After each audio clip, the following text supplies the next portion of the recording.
नमस्कार दोस्तों, चलिए जानते हैं आज के देश और दुनिया की 50 बड़ी खबरों को सिर्फ 10 मिनट में। लेकिन अभी तक आपने इस वीडियो को लाइक नहीं किया है तो कर लीजिए। राहुल ने कहा सरकार प्रदूषण रोकने का प्लान बनाए। रिजिजू बोले हम संसद में चर्चा को तैयार। कांग्रेस सांसदों की बैठक में थरूर नहीं पहुंचे। असम मुख्यमंत्री हेमंत बिस्वा बोले 1 लाख भी दूं तो मुस्लिम वोट नहीं देंगे, चाहे तो किडनी दे देंगे। असम में योजना नहीं विचारधारा पर मतदान होता है। पूर्व गृह मंत्री शिवराज पाटिल का 90 की उम्र में निधन। इंदिरा राजीव के थे भरोसेमंद। मुंबई हमले की नैतिक जिम्मेदारी लेकर दिया था इस्तीफा। लोकसभा में नेता विपक्ष राहुल गांधी ने वायु प्रदूषण पर संसद में चर्चा की मांग की। राजस्थान के 9 शहरों में पारा 10 डिग्री सेल्सियस से नीचे पहुंचा। इंदौर में तापमान 4.5 डिग्री सेल्सियस, 10 साल का रिकॉर्ड टूटा। उत्तराखंड में नदी नाले झरने जमे।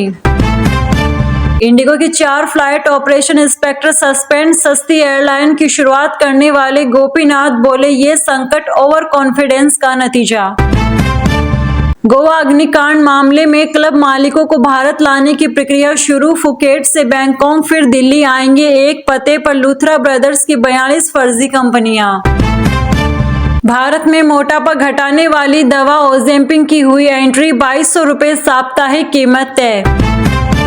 सुनील गावस्कर के नाम फोटो के दुरुपयोग पर दिल्ली हाईकोर्ट ने गूगल मेटा एक्स को कंटेंट हटाने का आदेश दिया। संसद में राहुल गांधी नेतृत्व में कांग्रेस सांसदों की रणनीतिक बैठक। शशि थरूर नहीं हुए शामिल। जम्मू कश्मीर के डोडा में कार खाई में गिरी, 1 की मौत 3 घायल। सरकार बोली global air quality ranking official नहीं, WHO सिर्फ सलाह देता है। राज्यसभा में मंत्री बोले हम बाहरी रिपोर्ट पर पॉलिसी नहीं बनाते। छत्तीसगढ़ आंध्र प्रदेश बॉर्डर पर घाटी से गिरी बस, 9 यात्रियों की मौत। सड़क पर बिखरी शव सामान, 40 यात्री थे सवार। घायलों को भद्राचलम में कराया गया भर्ती। वहीं दोस्तों, अब जान लेते हैं आज की महत्वपूर्ण तमाम बड़ी खबरों को बिल्कुल विस्तार से। लेकिन अभी तक आपने इस वीडियो को लाइक नहीं किया है तो कर लीजिए।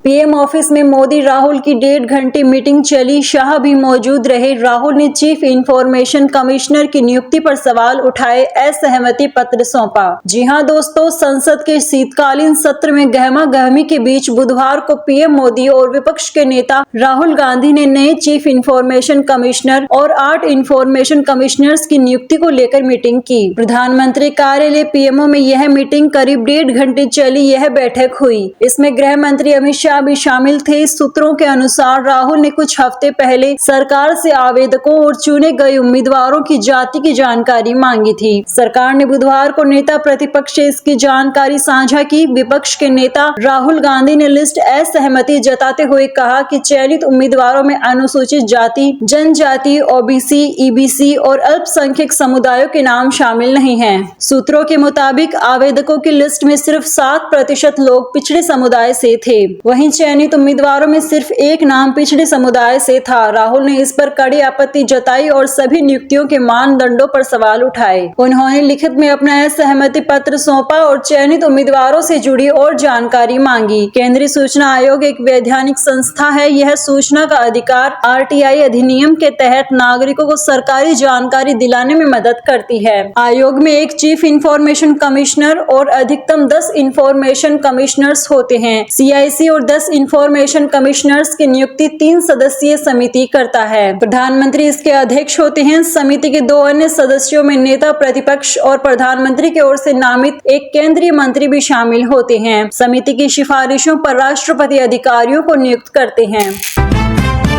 अमेरिका के बाद मेक्सिको भी भारत पर 50% टैरिफ लगाएगा। 2026 से लागू होगा। एक्सपर्ट्स बोले ट्रंप को खुश करने की कोशिश। जी हां दोस्तों, अमेरिका के बाद अब मेक्सिको भी भारत का हाई टैरिफ लगाने जा रहा है। मेक्सिको की संसद ने बुधवार को भारत समेत 5 एशियाई देशों पर 50% तक का भारी टैरिफ लगाने का ऐलान किया। यह टैरिफ ऐसे देशों पर लगाया जाएगा जिनके साथ मेक्सिको का कोई फ्री ट्रेड एग्रीमेंट नहीं है। यह साल 2026 से लागू होगा। जिन देशों पर मेक्सिको टैरिफ लगाएगा उनमें भारत के अलावा चीन, भारत, दक्षिण कोरिया, थाईलैंड और इंडोनेशिया शामिल हैं। मेक्सिको इन देशों से बहुत ज्यादा सामान खरीदता है। 2024 में इन देशों से 253.7 अरब डॉलर का सामान आया। इतने ज्यादा आयात की वजह से मेक्सिको को करीब 223 अरब डॉलर का घाटा हुआ। अब नए कानून के अनुसार कारें, ऑटो पार्ट्स, कपड़े, टेक्सटाइल, प्लास्टिक के उत्पाद, स्टील और जूते चप्पल जैसे लगभग 1400 तरह के सामान महंगे होंगे। ज्यादातर पर 35% तक और कुछ पर 50% तक टैरिफ लगेगा। एक्सपर्ट्स का मानना है कि यह कदम 2026 में होने वाली USMCA की समीक्षा से पहले अमेरिकी राष्ट्रपति डोनाल्ड ट्रंप को खुश करने की कोशिश है, क्योंकि अमेरिका लंबे समय से चीन से मेक्सिको के रास्ते आने वाले सस्ते सामान पर चिंता जता रहा है। चीन सरकार, मेक्सिको के बड़े कारोबारी संगठन और विपक्षी दल टैरिफ लगाने को गलत कदम बता रहे हैं। उनका कहना है कि टैरिफ दरअसल आम उपभोक्ताओं पर एक्स्ट्रा टैक्स है, जिससे रोजमर्रा का सामान महंगा हो जाएगा और महंगाई बढ़ेगी। पहले प्रस्तावित बिल इससे भी सख्त था, लेकिन विरोध के बाद करीब 2/3 सामान पर टैरिफ को कम कर दिया गया। सीनेट में बिल 76 के मुकाबले 5 वोटों से पास हुआ, जबकि 35 सांसदों ने वोटिंग से दूर रहना चुना। बिल राष्ट्रपति के हस्ताक्षर क्लाउडिया शिनबाम के बाद कानून बन जाएगा और 2026 से लागू हो जाएगा।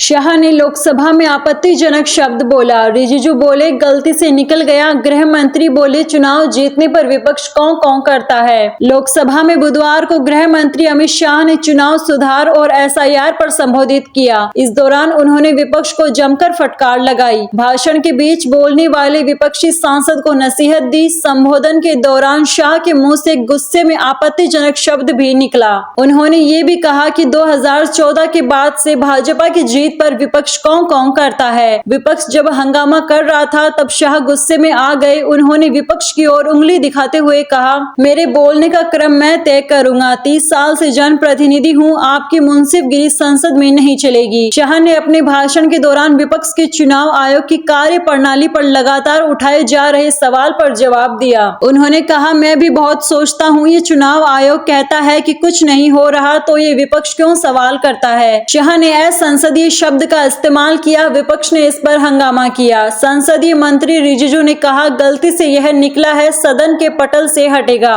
शाह ने भाषण में कहा, देश में EVM कांग्रेस ही लेकर आई थी। 2004 में मध्य प्रदेश, राजस्थान, दिल्ली की 16 विधानसभा सीटों पर EVM से चुनाव का ट्रायल किया गया। 2014 में भाजपा सरकार केंद्र में आई। इसके बाद से हम चुनाव जीत रहे हैं, तो विपक्ष कौं करने लगता है। शाह ने अपने भाषण में विपक्ष के आरोपों पर जवाब दिया। उन्होंने कहा कि मैं 30 साल से जनप्रतिनिधि हूं, मुझे संसदीय प्रणाली का लंबा अनुभव है। विपक्ष के नेता कहते हैं, पहले मेरे सवालों का जवाब दीजिए। इतना कहने के बाद शाह ने विपक्ष की ओर उंगली उठाते हुए कहा, आपकी मुंसिफगिरी संसद में नहीं चलेगी।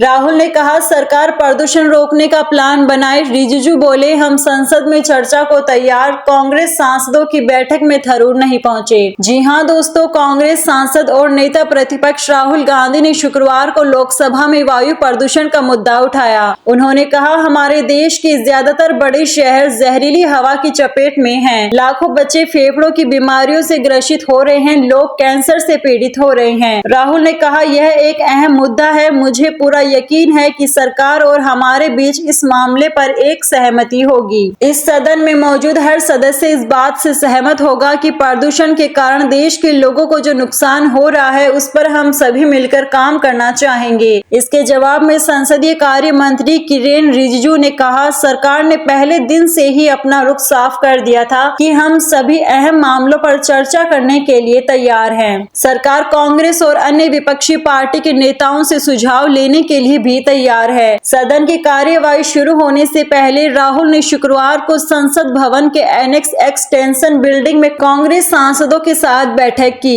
इसमें शीतकालीन सत्र में कांग्रेस सांसदों के परफॉर्मेंस की समीक्षा हुई। हालांकि केरल से पार्टी के सांसद शशि थरूर बैठक में शामिल नहीं हुए। इससे पहले 30 नवंबर को कांग्रेस की एक स्ट्रेटेजिक मीटिंग में भी थरूर शामिल नहीं हुए थे। तब थरूर ने अपनी सफाई में कहा कि वे अपनी 90 साल की मां के साथ फ्लाइट फ्लाइट में थे, इसीलिए बैठक में शामिल नहीं हो पाए। तमिलनाडु की डीएमके सरकार पर भाजपा सांसद अनुराग ठाकुर के आरोपों के बीच लोकसभा में जमकर हंगामा हुआ। विपक्षी सांसदों ने भाजपा सांसद के आरोपों का विरोध किया। हंगामे के बीच सदन की कार्यवाही 2 बजे तक स्थगित कर दी गई।